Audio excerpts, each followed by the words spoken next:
Good morning students. Once again welcome back to C++ class. So today we'll continue the previous topic. So in the last class what I've explained, what are the OOPS concepts, okay, actually what is the use of the OOPS concepts, and a few OOPS concepts I've explained. Okay, out of 8 concepts I've explained object, class, encapsulation. 3 concepts are explained. Okay. 3 points. What is an object? Object is an instance of class, and one object is a collection of data members and member functions, and it is a part of a class.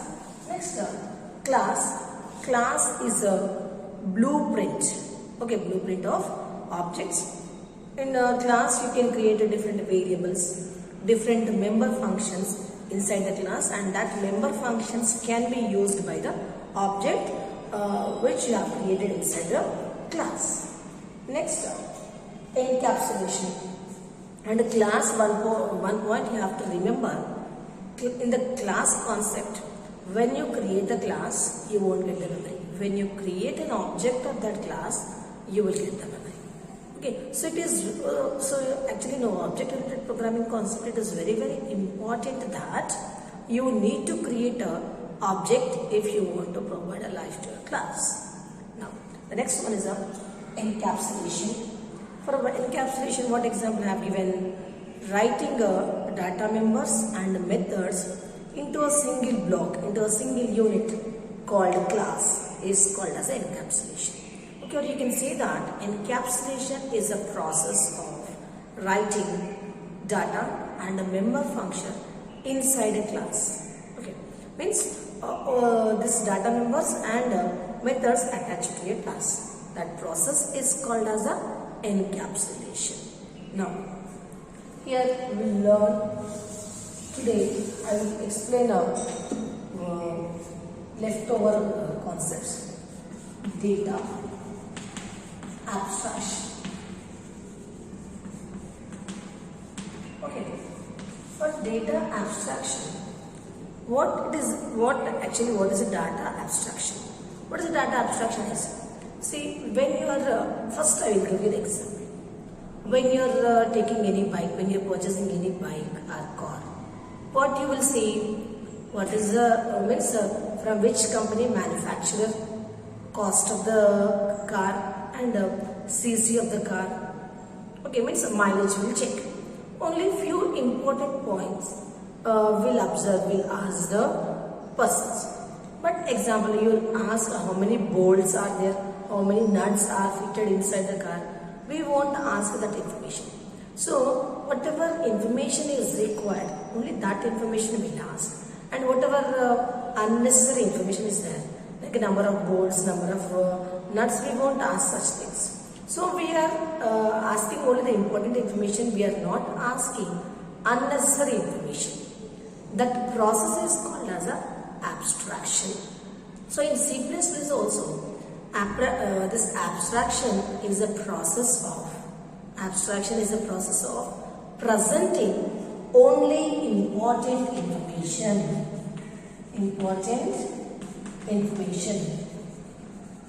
And hiding unnecessary information. So whenever the user is writing a program, whenever the user is using any class, only whatever variables are there in the class and whatever methods are there in the class, only that will be given to a user. And how it is processed, what is the internal process, that won't be given to a user. That is called as a data abstraction, only showing the necessary information, hiding unnecessary information. That is called as an abstraction. And actually, what is the main advantages of data abstraction is? Data abstraction is separating interface from implementation. What is an interface? Whatever the user is seeing, that is an interface, and whatever background process, that is an implementation. So here using a data abstraction in OOPS concept, what it is providing actually, it is providing the interface to the user, how to interact that information we are giving. When the user is interacting, what is happening inside, that it is not presenting. That is called as a data abstraction. Okay, hiding unnecessary information and showing only required information to the user is called as a data abstraction. Now, the next one is inheritance. Next OOPS concept is a inheritance.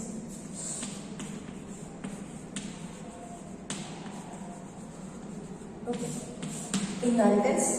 It is very important topic, and it is a separate chapter in C++.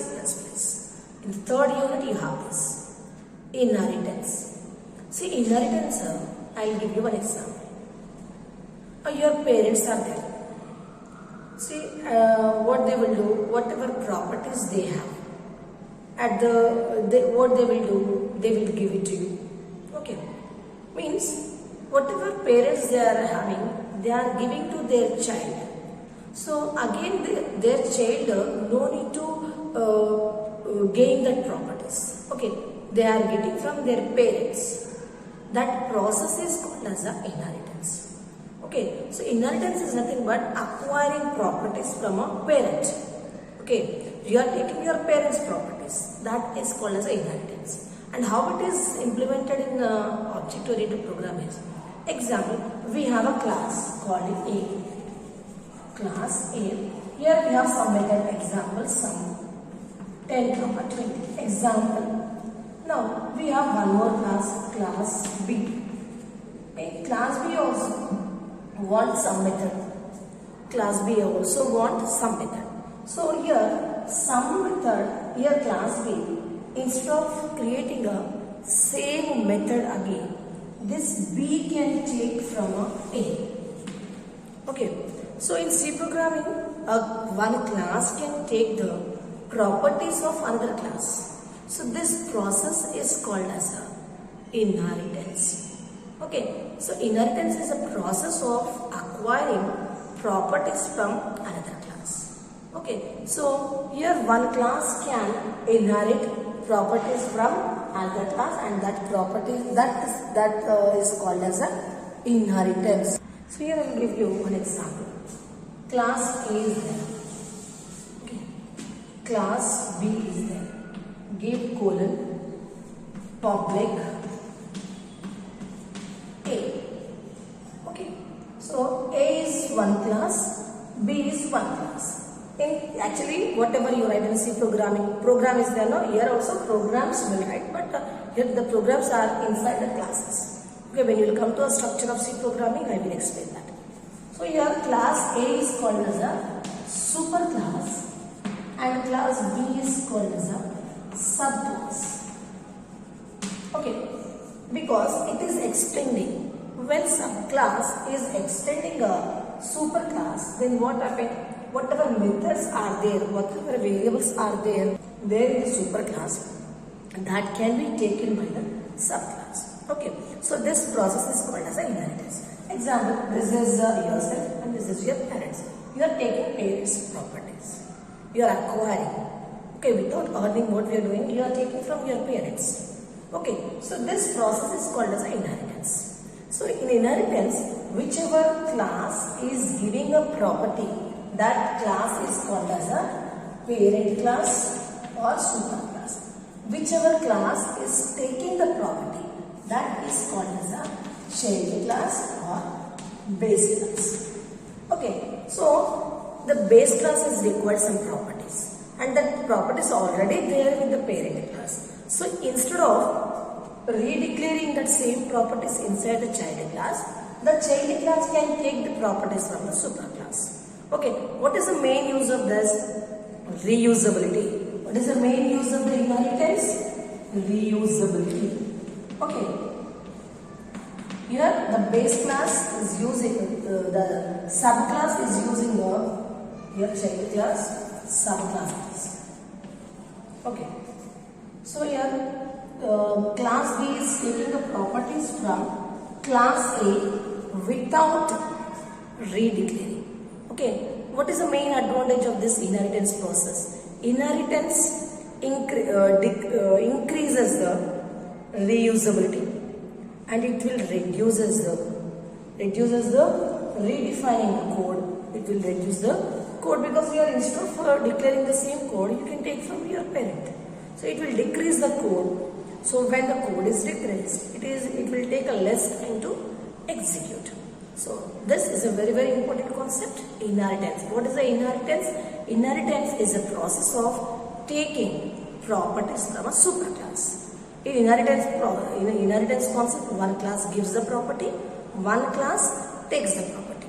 Whichever class is giving the property, that is called as a base class. Whichever class is taking the property, that is called as a subclass. Okay. So when subclass is extended, this is a syntax for extending. When subclass is extended in the superclass, whatever methods, public methods are there, that all the methods can be taken by the child class. And what is the main advantage of the inheritance? Reusability.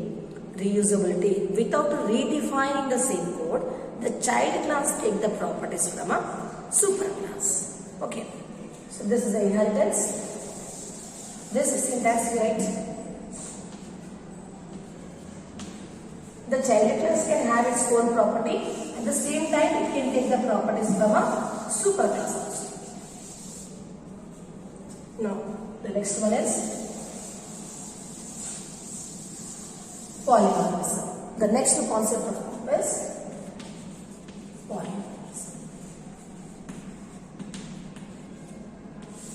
Okay. See, polymorphism. One example I will give. So polymorphism here, see example. You are in the college. You are the student. You are at home. You are the child. Okay, or you are the son, or you are the daughter. Person is the same.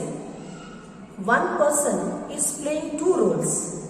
Person is same, but person is playing two roles. One in one place, that person is a son, and in the second place, that person is a student. So one person is playing more than one role. Such things is called as a polymorphism. Polymorphism means it is many forms, more than one form. It is a Greek word. It is derived from a Greek word. Poly means many. Morphism means forms. Okay. So here, if it is a polymorphism means it is a process of playing more than one. Means playing many forms. So that is called as a polymorphism. It is a process of playing many forms. Here I will give you one more example. See, here we have one operator, addition, and I am giving like this: 10 plus 20. How much you will get? 30. If I give Sai plus Krishna, example. Okay, here what you will get? Sai, Krishna you will get. Okay, here it is addition. But here it is a concatenation, joining the two strings. But here operator is same.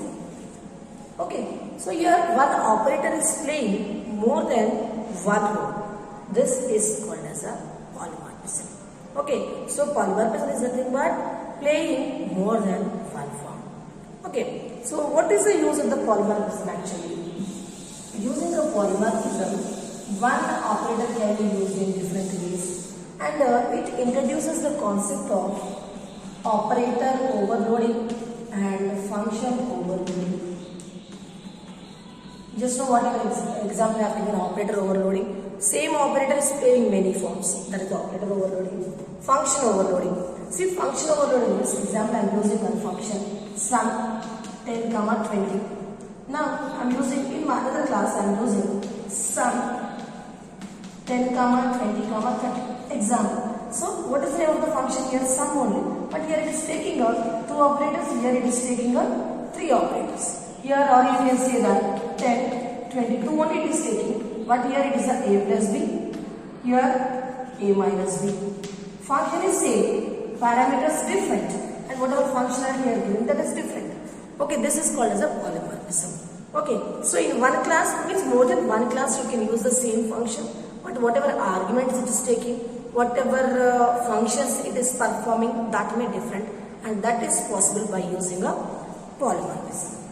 Here I will give you the simple picture. You can draw that in the exam because many times they used to ask polymorphism in a short.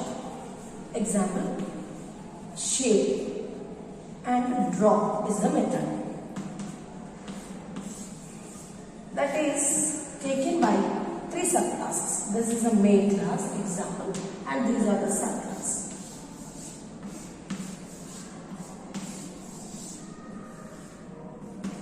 Example, circle, triangle, next rectangle.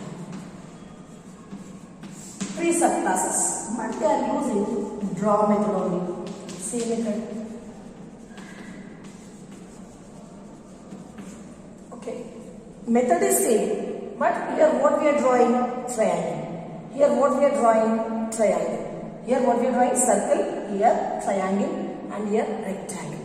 Method is same, but whatever parameters you give, whatever instructions you write, whatever statements you execute inside that method, that may be different. So that is called as a polymorphism. If you declare this method inside the main class once, it is enough. Here you can change the parameters and body of that function. But what we are doing, we are creating method only once. But they are using that method, the child classes are using that method in different way. Okay, so this process is called as a polymorphism. You take screenshot of this.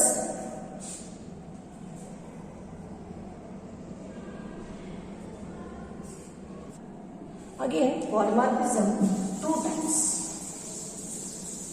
You have separate chapter again at that time I will say polymorphism, two types. One is compile time, the second one is runtime. So in compile time what happens is, whatever objects you create to the function, that will be invoked at the compile time, and here whatever objects you create inside the class, that will be respond to the function call at runtime. Yes, after the compilation. Okay, again we will discuss when I will explain the polymorphism. Now, the next concept of OOPS is a dynamic binding.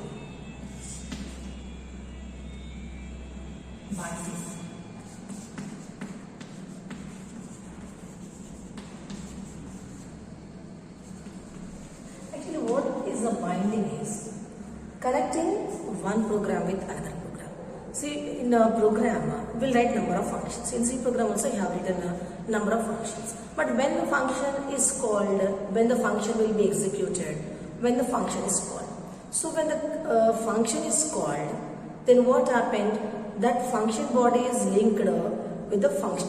That function is linked. Okay, function definition is linked at that time that function will be executed. So that establishing connection is nothing but the dynamic binding. That is nothing but the binding.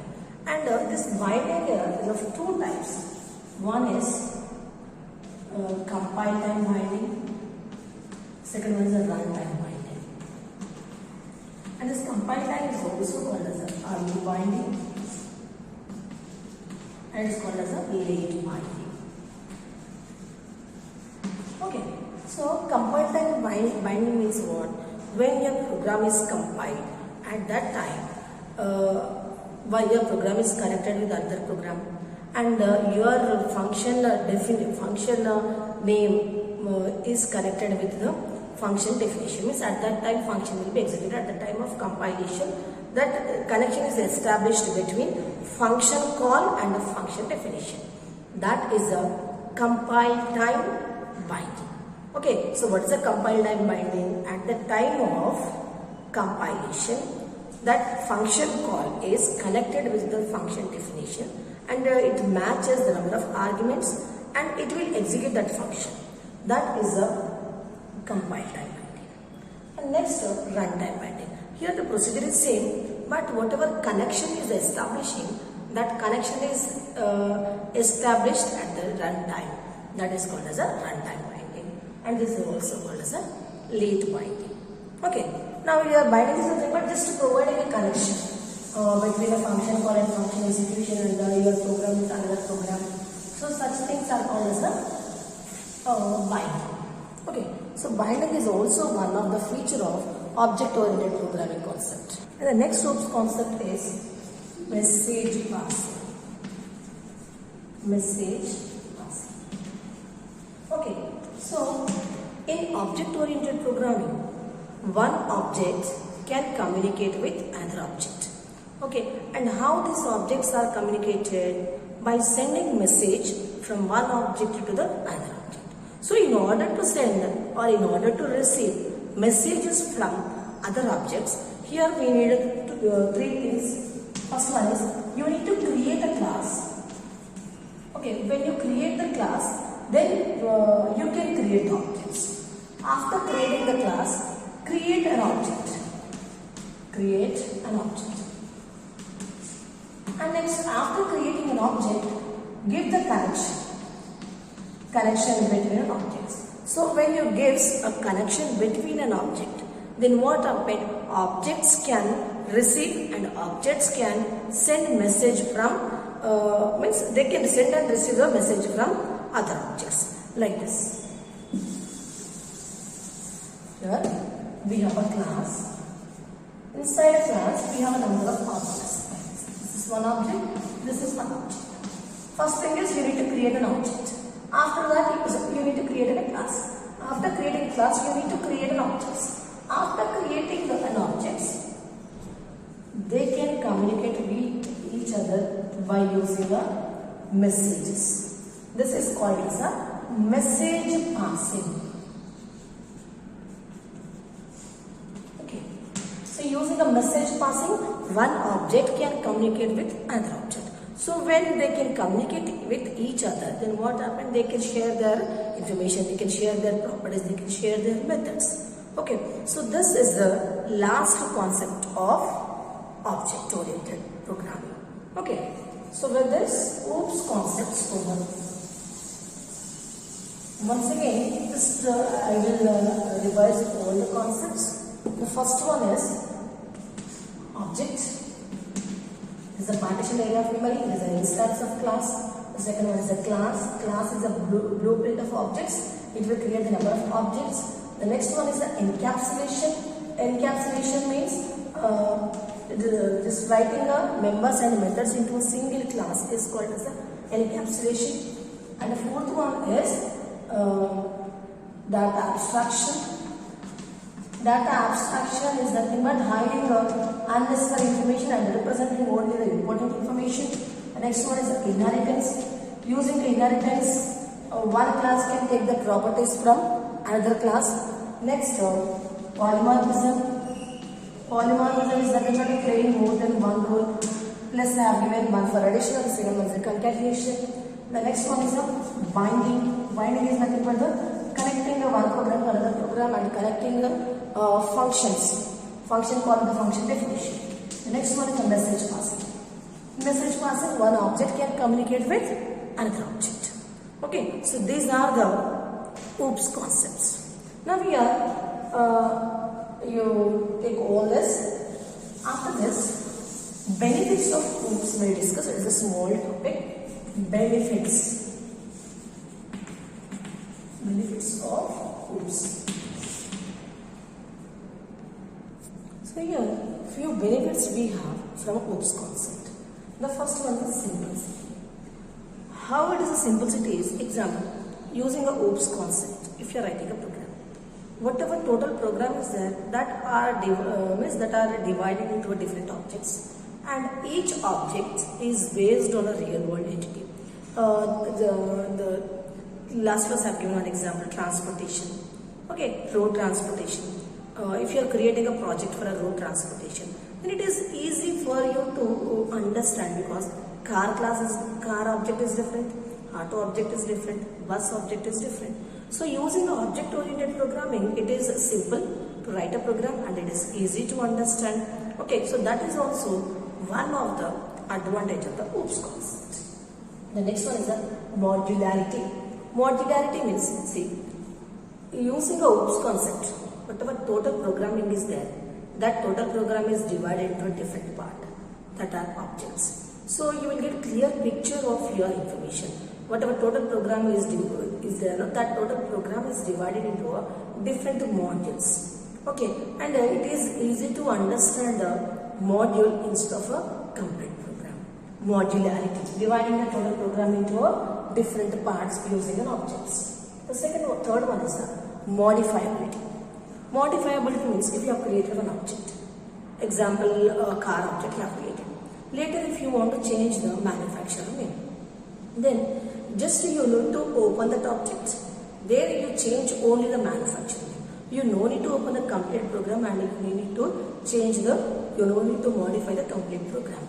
Okay, so if you have created any program using an object-oriented programming concept, it is easy to modify the program. Okay, so that is also one of the advantage of OOPS concept. Now, next one is the extensibility. See, you have created one object. Same example we take, car example we take. You want to add any extra feature.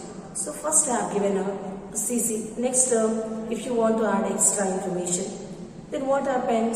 Easily you can add by using a OOPS concept. Just you need to open that object. Whatever updates you want to do, that information you can update very easily.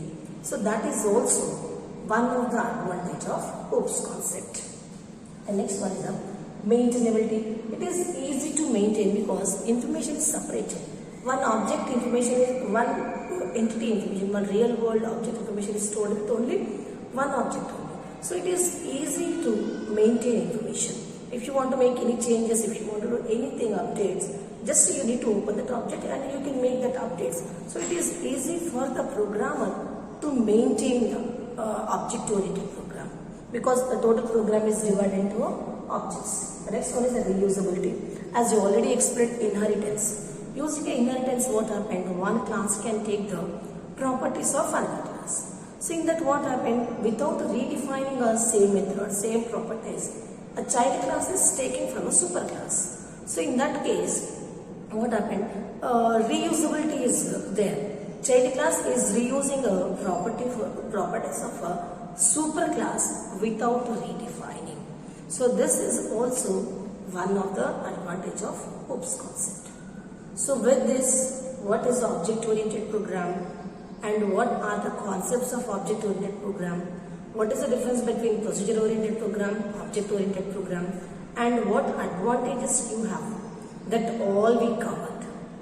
From the next class, we will start C++. How to write C program, what is the structure of the C program, how to declare members and how to declare methods. That I will start from a next class. Okay, what is an object-oriented program? Object-oriented program is nothing but writing a program using all the objects. So whatever total programming is there, that total program is divided into different parts and each and every part is called as an object.